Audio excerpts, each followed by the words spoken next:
This November, Like a Dragon Gaiden, the man who erased his name, will set the stage for next year's entry, Infinite Wealth. Here to tell us about it and show off the game in action, I'm joined by Like a Dragon series chief producer Sakamoto-san and Gavin Green, who will be translating. Welcome. Thank you for coming by. Now, we have some gameplay to show off. I want to hear your thoughts about it, but I have a burning question about when this game takes place, because we thought we had seen the last of Kiryu in Song of Life, and then he showed up in Like a Dragon in 7, and this is going to be setting up the next one.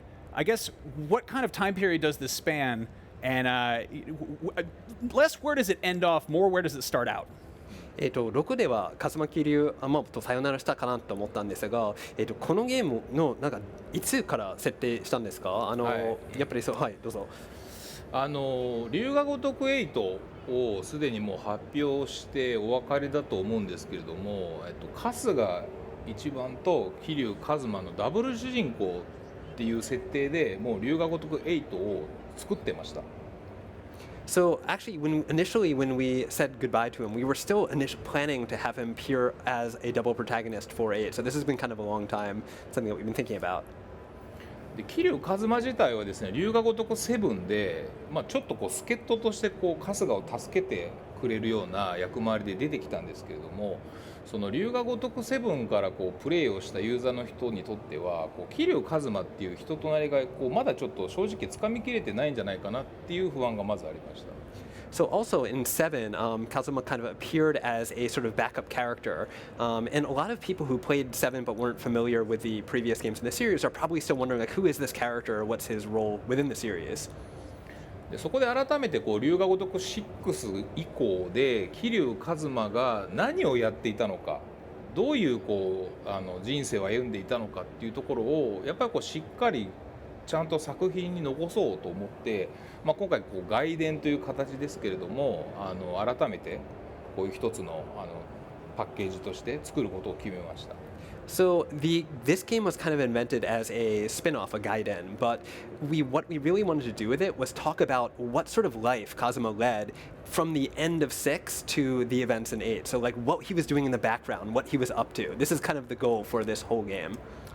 I love it. Now, we know we're going to be returning to Sotenbori and Ijinsho, and this is a new location we're checking out right here. Can you tell us about it? ソトンボリやイジンチョには戻ると思いますが、ここの新しい場所もあると思うんですが、この場所について話していただけますか？これはもうすでにトレーラーでもいくつか公開されてますし、今回のゲームスコムで実際に体験版として遊べる状態ではなってるんですけど、これも外伝7外伝ですごく重要なロケーションであるキャッスルと言われているロケーションになります。So this is a location called the Castle, and we've already talked about it a bit on the game trailer that has come out before. And actually here at Gamescom, we have a demo where you can play it through it as well. But yes, it's called the Castle. Nice. Now, Kiryu has multiple fighting styles against... Sorry, Joryu, my bad. He's got Agent style, which is sort of a faster-paced one, and Yakuza style, which is, I think, one we're more familiar with. I want to talk about his gadgets. Can you tell me a little bit about the new combat abilities he has as a spy with rocket boots? 流派は2つあって、エージェントオリューだと思うんですけれど、両方ともあるんですが、今回エージェントについていろいろ話聞かせていただきたいな。もう特にギャジェットも超スパイ的なかっこいい感じなんですが、これについてお話しいただけますか？龍が如く6以降ですね、大道寺の一派のエージェントとして生きていくっていうことを選んだっていうところから、やっぱりエージェントっていう設定の中でどういった新しいアクションを作ろうかなっていったところが最初のきっかけだったりします。So at the end of 6, kind of Kazuma decided to become an agent, kind of in the event of Daidoji and everything.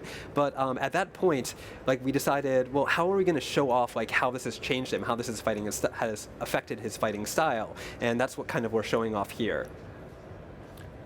Now, I got to ask something about the glasses, because it's like the Clark Kent disguise. When he's wearing them and people who knew him as Kiryu see him, do they know that he's Kiryu, or do they buy that he's Joryu, a whole different person? Like, is it like when people see Clark Kent and they don't know that he's Superman? スーパーマンと同じようにメガネをかければ誰もカズマっていうことを理解してないっていう感じなんですが、やっぱりそういう設定なのでしょうか？本当にメガネかけてる時には誰もカズマって分かんないんですか？今回ゲームでコスチュームをねいろいろカスタマイズできる要素があるので、本当に元桐生一馬を隠したいんであればこうプレイヤーの皆さんがいろいろコスチュームチェンジして楽しめるんですけれども、ゲームでこういう格好スーツでサングラスかけてちょっとバレてないふりしますけれども、結構物語進めていくと桐生だっていうのがバレていくので、それはちょっとストーリーを楽しみにしといてください。So in this game, there's actually a kind of look customization feature, so you can change the way he looks. So if you wanted to kind of pretend like mess around with his outfit and kind of change around to make him look even less Kiryu if you wanted to, that's cool. And in the game itself, he kind of walks around and he pretends like he's not Kazuma, but this is something we kind of want people to look forward to. At some point, it's going to be pretty obvious, and there's going to be a lot of characters who are going to recognize him. But I mean, we can pretend it's Clark Kent. Wonderful. Now, one of the first looks we had at him in Infinite Wealth, he's got this crazy new hairstyle with the silver. He's getting on in years, but I have a feeling that's sort of not a natural decision. Will that be explained in Gaiden, or is that going to something we have to wait for Infinite Wealth for? 18では新しい見た目になってもう本当にシルバーヘアになってるんですが、それはこのゲーム外伝では説明されているんですけど、なぜその髪型にしていたんですかっていうことを説明されるんですか？あんまり細かくは話せないんですけれども、単なるファッションでああいう見た目になったっていうわけではないってことだけは言っときます。So we're not going to go into too much detail of it in the game, but it's not just fashion is where we'll leave it at today. Interesting. Okay. Can you tell me how much Onomichio is in this one? Are we going to get some more fun action? このゲームにも小野道夫さんは出るんですか？もちろん。Yes. この道夫好きなんですね。He's like, oh yeah, you like him that much? That's what I like to hear. Now tell me what we're seeing right here. ここ今見せてるのは何ですか？これはキャッスルに搭載されている闘技場と言われているバトルエリアになっています。So this is the Coliseum, which is a special battle kind of arena within the castle. で今まで闘技場っていうものはあったんですけれども、今回のセブンガイデンではここの闘技場がですね、物語も深く関わってくるような立ち位置になってまして、あとこれチームバトルだったりとか、あと操作できるキャラクターをですね、今チームで仲間になっているキャラクター全部操作プレイヤーとして使えることができます。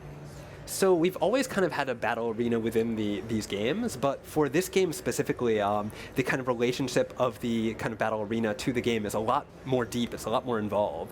We can't go into too much detail right now, but what we will say is that there's all sorts of different things that this battle arena does. Like you can not just play as Kazuma, you can actually unlock and kind of use other characters as your playable character while you're fighting through the arena. And so that's kind of there's also like a team battle section where you can add more different team members to your battle party. It's really cool. Awesome. Well, thank you both so much for coming by and chatting. I'm really looking forward to this. I really miss Kiryu. I'm happy he's back. I miss that guy.